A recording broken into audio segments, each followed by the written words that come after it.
The Democrats are trying to rig this election because it's the only way they're going to win. 走到了这一步，恐怕也没有人会天真的期待美国2020将会是一场行礼如仪、君子之争依让而生的民主盛会。但即使在一切都充满混乱与例外，舆论和选民都不敢乐观，甚至早就做好最坏打算的低度期待当中，从此刻遥想11月3号美国大选投票日当天晚上，各家媒体和世人可能目睹的开票画面。依旧是个令人辗转反侧、很难冷静，一想到就重度焦虑的噩梦场景。All of us need to start preparing for a deeply worrying scenario on November 3rd. It's not some outlandish fantasy, but rather the most likely course of events based on what we know today. And how do you build your modeling? How are you basing your projections? We essentially built a simulator where it's a sequence of sliders, and you just pull those sliders to start seeing what the scenarios will show you. What's it going to look like on election night? What's it going to look like the day after, and the day after that, and the day after that? On election night, Donald Trump will be ahead significantly in a majority of states, including the swing states that will decide the election.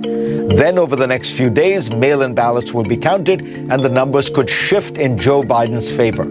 In most every year, Democrats are more likely to vote by mail than Republicans, and that has only increased this cycle. We see in the data that twice as many voters intend to cast a ballot by mail than have ever before. They are disproportionately Joe Biden supporters because absentee ballots inevitably are harder and slower to count.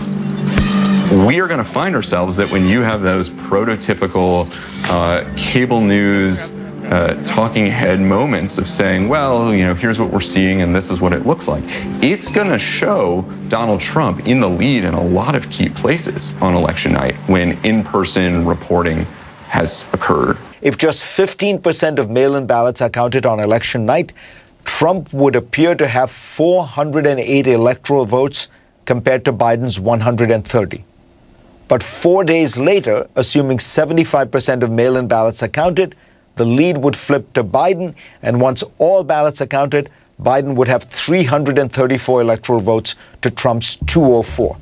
大选当天的赢家和选后1周后的赢家，有可能猪羊变色，完全是不同的人，不同的结局。这样的假设情节，就算在电影里都令人血脉奔张，更何况是在现实世界的民主大国美国白宫选战当中发生。然而，在因为疫情而超展开的2020，有太多的不可能都因为病毒而变得不只可能，甚至无可避免。以通讯投票来说，这个以前不可能，今年却很可能的情境，就是通讯投票将会翻转大选开票的结果。在过去，美国的不在籍投票和邮寄投票比例很少会多到足以影响选战输赢，但这一次，由于疫情，由于族群特性，由于选民结构的差异，再加上两党选战策略操作，通讯投票却成为许多政治学者和专家眼中可能导致关键票数开不出来，引爆重大争议，乃至于动摇国本的重大问题。So, what is behind the possibility for such a long slog of an election? Well, Tanya, I am not making any plans for the month of November because of what I learned. Due to the sheer number of people opting to vote by mail this year, however, it's possible that it might take a few days, maybe even longer, after the November 3rd election to know who won the presidency. Colorado and 4 other states, Hawaii, Oregon, Washington, and Utah, already conduct their elections entirely by mail. This year, in part because of the pandemic, California, Montana, Nevada, New Jersey, Vermont, and the District of Columbia have decided to mail ballots to all active voters. The reason why we should expect delays is because there's legislation or these poll workers and officials are not even able to open up the ballots until Election Day in many states, especially in Wisconsin and Pennsylvania and Michigan. When a ballot is returned by mail or through a drop box or elections office in counties that allow it, they first have to be validated.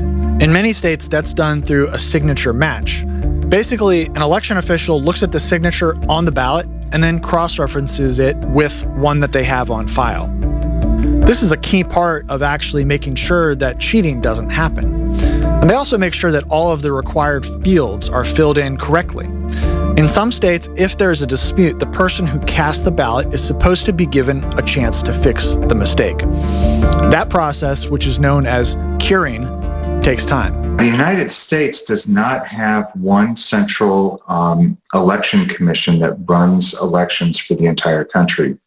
Instead, because of the way in which our federal government works, and this goes all the way back to the very founding of the country, our elections are administered state by state. And even within states, you can go down to the local level and see that elections are administered differently across localities within the same state. 邮寄选票对于美国选战所投下的变数是多层面的，单就技术面而言，邮寄的过程必定牵涉到实体距离，也就是邮务车、舟车往返的时间。如果一位选民申请通讯投票和取得通讯选票的来回2趟都是采取邮寄的方式，依照美国邮政总局估算，有可能会花上7天加7天，也就是14天的时间。但根据《纽约时报》所汇整资料，全美有多达19个州都允许州民最晚在投票日前4天仍可申请通讯投票。换句话说，那些拖到最后才行动的选民，很有可能没有办法在投票日前收到空白通讯选票，更别说填写后寄出，送达选务机关再核实、比对、计票，纳入最后的得票数了。就以历届选举最大也最关键的摇摆州佛州为例，佛州政府规定通讯投票最后申请日是选前10天，明显低于邮政总局所估算的14天。而明尼苏达、南达科塔、新罕布夏等多州更晚到投票日前1天都能够申请邮寄投票，完全未考虑寄不到的问题。与此同时，另一个极端则是部分州政府为了确保一票都不能少，刻意拉长选票寄达的宽限时间。以伊利诺州来说，寄出选票就算是在投票日后2个礼拜才收到，选务机关依旧必须要依法接受，纳入该州普选票数。这些分歧繁杂的地方法规所衍生出来的投票日当天票数真实性以及大选结果延宕的问题，都随着通讯投票人数暴增，眼看就要从过去不起眼的技术细节演变为一场摧垮美国民主根基的政治风暴。事实上，从川普过去半年不断炒作舞弊话题的高调选举动作看来，这场风暴已经是现在进行式，而非未来的几率问题。 Who knows where they're going? Who knows where they're coming from? It's not just the counting of the ballots, which, by the way, will take forever. It'll take forever. You think November 3rd? You might not have, I guess at a certain point it goes to Congress.